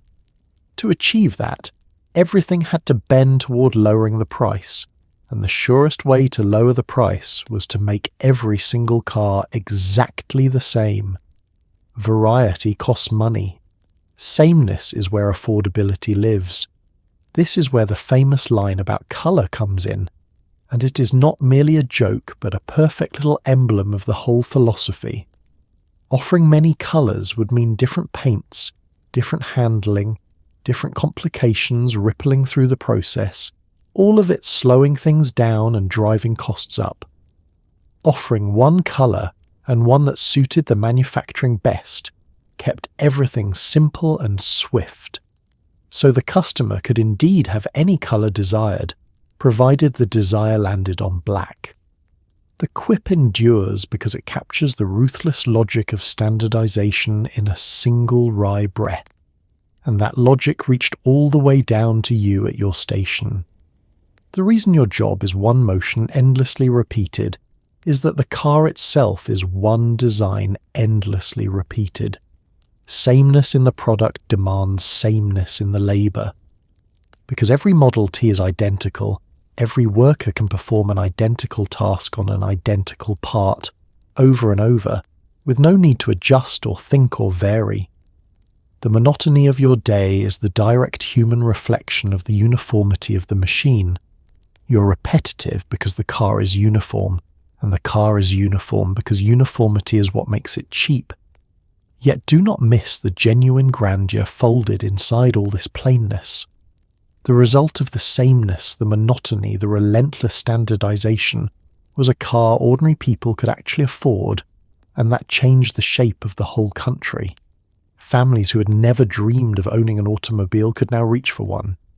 Distances shrank, freedom expanded, the daily horizon of ordinary life widened enormously. The plain black machine you're building one bolt at a time is quietly remaking how an entire nation lives and moves. There's real pride to be had in that, the knowledge that your monotonous labour is putting the country on wheels. So you stand at your station, adding your single identical contribution to yet another identical car, and the absurdity and the grandeur sit side by side. Your day is a study in sameness, and that sameness is precisely what makes the miracle possible. The dullness of the work and the world-changing nature of the product are not opposites. They are the same fact seen from two sides, and that fact, that the company had learned to buy not only your labour but your habits, your language, your home, and your very idea of a good life, points to something larger looming over the whole enterprise. Let us talk about the company in every corner. By now you may have noticed something a little unsettling. Ford does not simply own your working hours. It has firm opinions about your drinking, your savings, your home, your language, and your whole idea of a decent life. The paycheck reaches into your evenings, your marriage, your habits, and your very sense of self. It is generous and controlling in the exact same breath, a parent who hands you an allowance and then reads your diary. Welcome to one of the first grand experiments in a company, believing that if it pays you enough, it has earned the right to reshape the rest of you too. Gather up everything we have seen and lay it out together, because the pattern only becomes clear at a distance. The company set your pace and measured your minutes on the clock. It sent investigators into your home to weigh your habits. It judged your drinking, your thrift, the tidiness of your household, the shape of your family. It taught you its chosen language and its vision of proper living, and staged the shedding of your old self as a public pageant. Each piece might seem a separate matter, but stacked one atop another, they form a single, towering ambition. The ambition to shape the whole man and not merely rent his hands. This was something genuinely new under the sun. Employers had always bought labour, but the labour ended at the workplace door. And beyond that door a man was, however poor, his own. Here that door swung open. The company's interest flowed straight through it into the private rooms of ordinary life, into the kitchen and the bedroom and the quiet hours after dark. Your evenings were no longer purely yours. They had become, in a sense, part of the job, subject to standards and scrutiny, and the ever-present question of whether you were living as the company wished. The boundary that had always protected private life grew thin enough to see through, and the true lever behind it all was the money, which is what makes the arrangement so subtle. The company did not march into your home by force. It arrived by invitation, or something close to it, because you needed the pay, and the pay came with conditions. The very generosity of the wage was what granted the company its reach.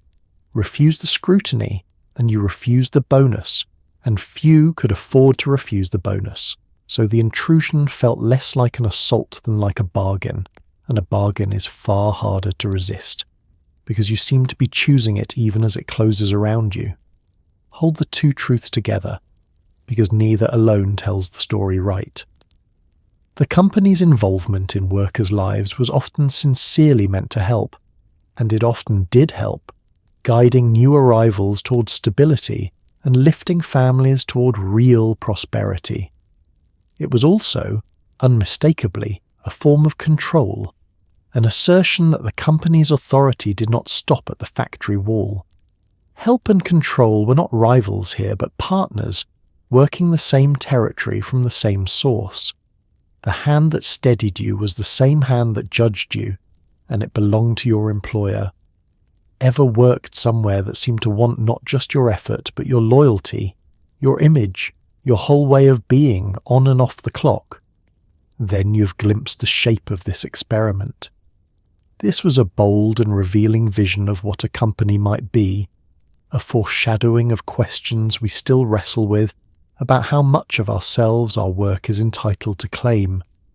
Ford believed that paying a man well earned it a say in the man himself, and it built that belief into an entire system.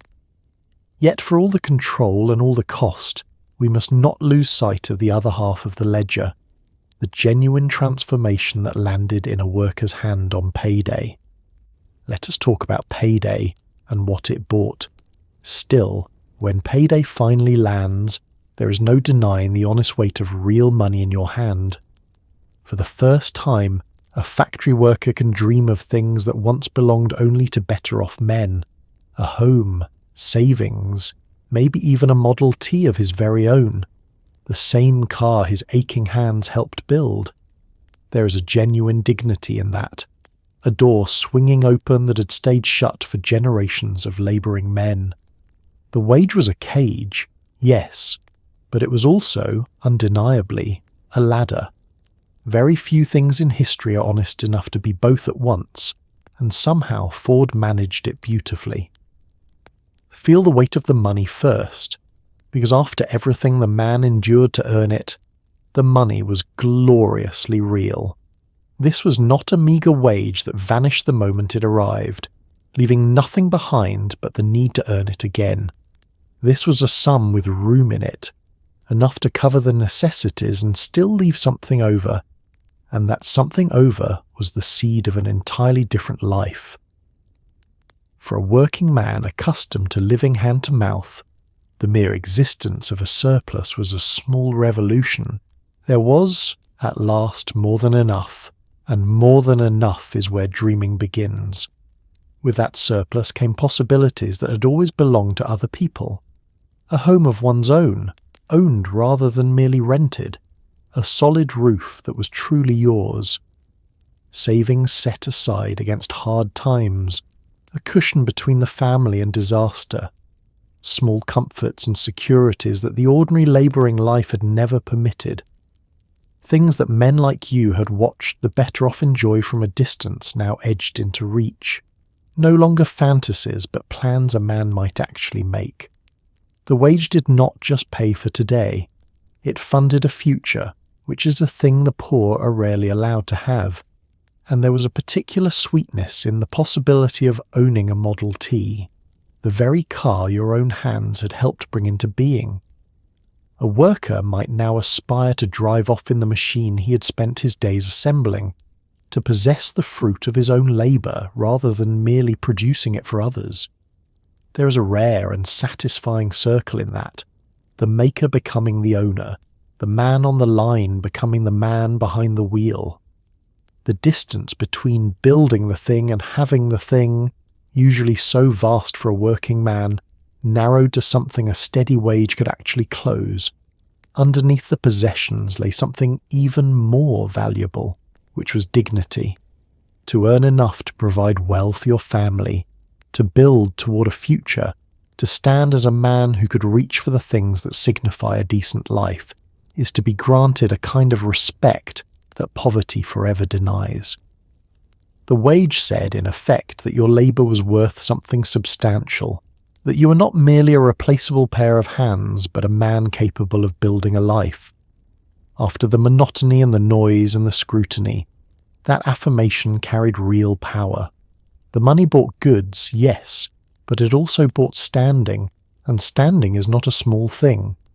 So the ledger will not balance simply, and it should not. The same arrangement that chained a man to the line and reached into his home also lifted him and his family toward a prosperity and a dignity they could never otherwise have known. Cage and ladder, both true, both at once. That is the hard, honest shape of the $5 day, and it resists any tidy verdict. The man paid a real price and received a real prize, and the two are tangled together beyond any clean separating. And even as one weary worker carried his pay home to his dreams, the machine he served did not so much as pause, because the line, unlike the man, never needed rest. Let us talk about 3 shifts, around the clock. That shorter 8-hour day was not simply a gift to your weary feet. Trimming the workday from 9 hours to 8 let the company run 3 full shifts instead of 2, keeping the plant roaring 24 hours a day. So while you drag yourself home, another man is already sliding into your place at the very spot you just left, making the very motion you just finished. The line never sleeps, never pauses, never so much as yawns. You're wrung out, and somewhere behind you the machine simply carries on as though you had never been there at all, which, to the machine, is entirely the point. Look at the arithmetic behind the celebrated 8-hour day, because it was cleverer than pure kindness. A day holds 24 hours. Divide it into shifts of 9 hours, and you cannot fit 3 clean shifts into the day. Trim each shift to 8 hours, though, and suddenly 3 of them lock together perfectly, covering the entire day and night with no gap between. So the shorter workday, which certainly did ease the burden on each man, also happened to unlock round-the-clock production. The gift to the worker and the gift to the company arrived in the very same reform, which is not a coincidence, but a design. The consequence was a plant that never stopped, where before the machinery might rest when the workers went home, now there were always workers, 3 waves of them washing through the building in turn, keeping every station manned and every belt moving through the deepest hours of the night. The lights burned, the presses pounded, the automobiles flowed off the end of the line while much of the city slept. The plant became a thing without a bedtime, a great mechanical heart beating steadily through darkness and daylight alike, indifferent to the hour. There is something quietly striking in the image of your replacement arriving as you depart. You finish your shift, drained and aching, and you turn from your station, and behind you a fresh man steps into the exact spot you have just vacated and begins the exact motion you have just laid down. Your leaving does not create a pause, it creates a handoff.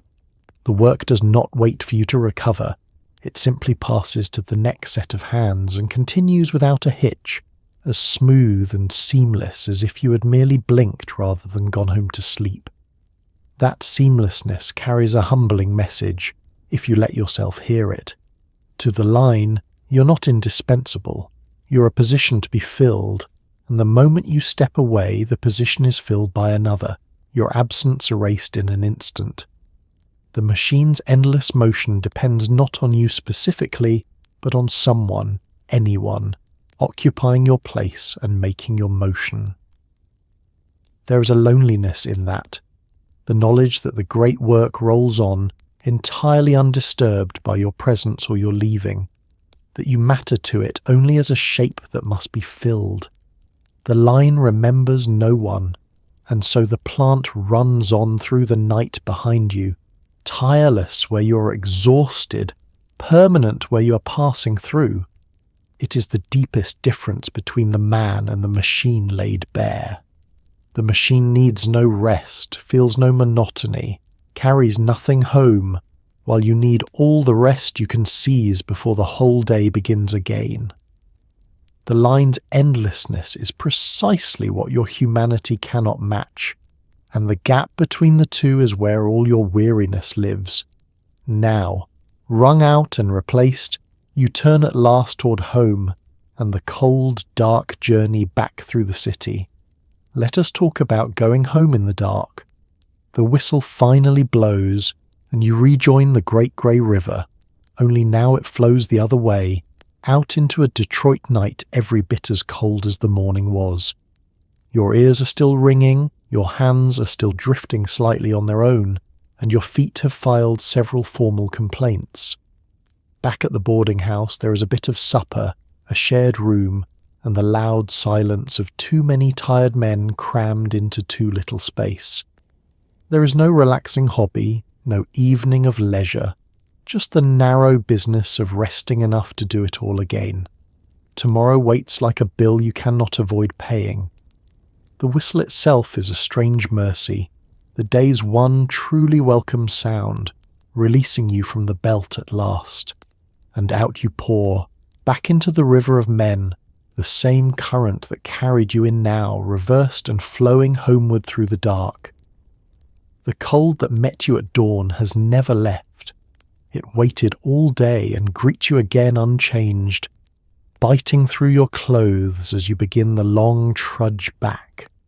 Morning and evening bookend your day with the identical chill, as if the weather itself were determined to remind you that comfort is not on the schedule.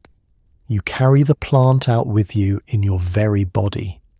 Your ears ring with the memory of the roar, that ceaseless clamour still echoing in a head grown too used to it. Your hands, so long locked in their single motion, drift and twitch with a will not quite your own, still half performing the task the whistle supposedly ended.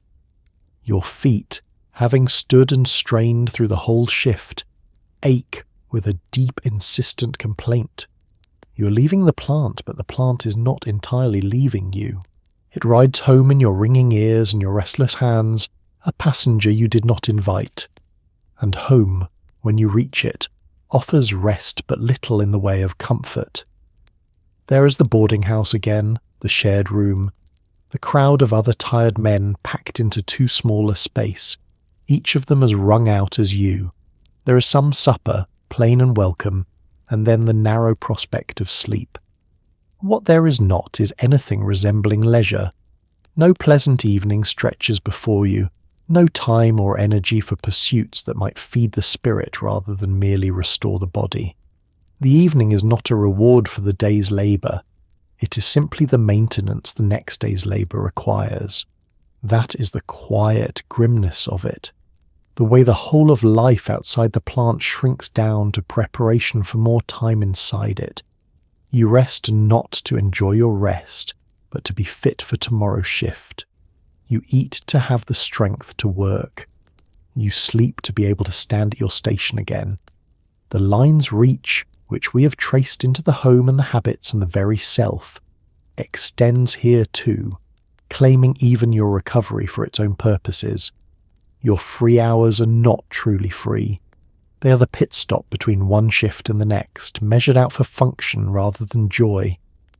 Ever come home so spent that the evening was just a countdown to sleep before doing it all over? Then you know this particular flavour of tired. So the day closes as it opened, in cold and in weariness, the man emptied out and the great machine still humming somewhere behind him in the night. There is supper, and there is the crowded room, and there is the knowledge that tomorrow will ask exactly the same of you as today did. You have earned your remarkable wage, and you have paid your remarkable price, and now you have only to lie down and gather what rest you can. But even rest, it turns out, does not fully release a man from the line, because the line has one last place to follow him, the strangest place of all. Let us talk about lying awake, hearing the line. You finally lie down, and here is the strangest part of the whole day. You close your eyes, and the line is still there. In the dark behind your eyelids, you can hear the clatter and feel the rhythm, and your hand gives one last small twitch, reaching for a bolt that is not there. This is both the true price and the true marvel of your world, a job that fed your family and then followed you into your dreams. You are building the modern age one motion at a time, and it is quietly building itself right back into you.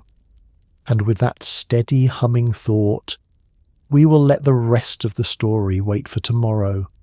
Consider what it means for the work to reach even here, into the last refuge a man has.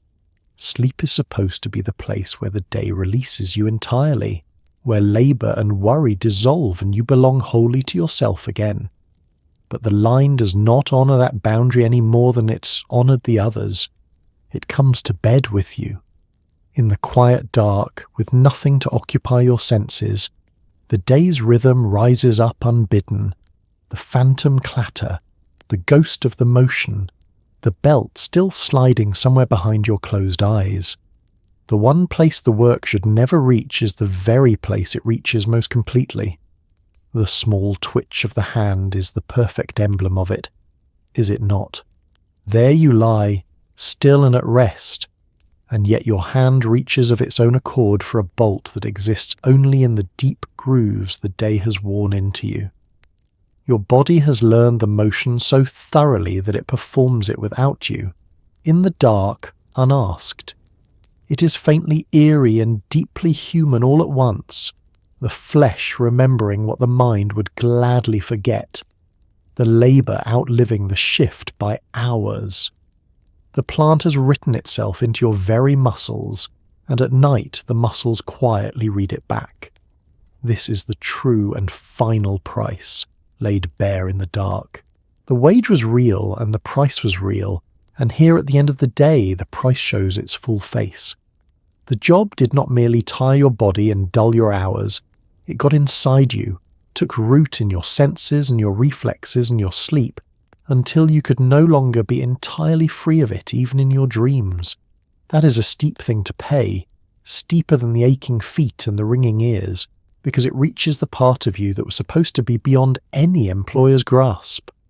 The line claimed even that, and yet in the very same breath there is the marvel, and it would be a lie to speak only of the cost. This is the job that fed your family, that lifted you toward a home and savings and a dignity your fathers never knew, that paid the extraordinary wage which changed the shape of your whole life. The same work that haunts your sleep is the work that bought your family a future. The price and the prize are not two separate things, but one thing, felt from both sides at once, tangled together in the tired body lying in the dark. You cannot have the one without the other, and you know it, and still you would rise and do it again. That is the strange grandeur of your small place in a vast new age. You're one man making one motion, and the sum of 100,000 such motions is a country transformed, an era of machines and movement and mass production being born one bolt at a time. The modern world is assembling itself through hands exactly like yours, and in return it presses its rhythm into those hands so deeply that they twitch with it in sleep. You are building the age, and the age is building itself into you, and the two are the same quiet miracle. Ever felt a day's work still moving through you as you drifted off, unable to tell where the job ended and you began? Then rest easy, because tonight, at last, the motion can slow, and the humming can fade, and you can let the rest of the story wait for tomorrow. So there it is, a single day inside the great glass palace, from the freezing bed before dawn to the phantom twitch of your hand in the dark. You woke in a cold, rented room, crossed a frozen city, punched a clock that swallowed your name, and stood at your station making one small motion until the motion made itself. You endured the roar and the heat and the watchful foreman, whispered to your neighbour without moving your lips, and bolted down a cold lunch against a clock that never blinked. You earned the wage that pulled the whole country to Detroit, and you paid for it with your privacy, your craft, and a piece of your quiet. It is easy, from the comfort of now, to see only the strangeness of it, the company in the kitchen, the melting pot pageant, the belt that never slept. But spare a thought for the men themselves, the ones who stood on those lines and turned monotony into a mortgage, exhaustion into a home, one repeated gesture into a future their fathers could never have dreamed. They built the modern age one bolt at a time, and they let it build itself into their hands and their sleep, and they rose the next morning and did it again, because that is what people do. They find the door in the hardest wall and they walk through it, whatever it costs them. History is full of that stubborn, hopeful arithmetic. So tonight, as you settle into your soft bed in your quiet room, no whistle waiting, no clock counting your minutes, maybe whisper a small thank you to those tired men in Detroit whose aching hands helped put the whole world on wheels. Rest easy now. The line has finally stopped, and you can let the day go.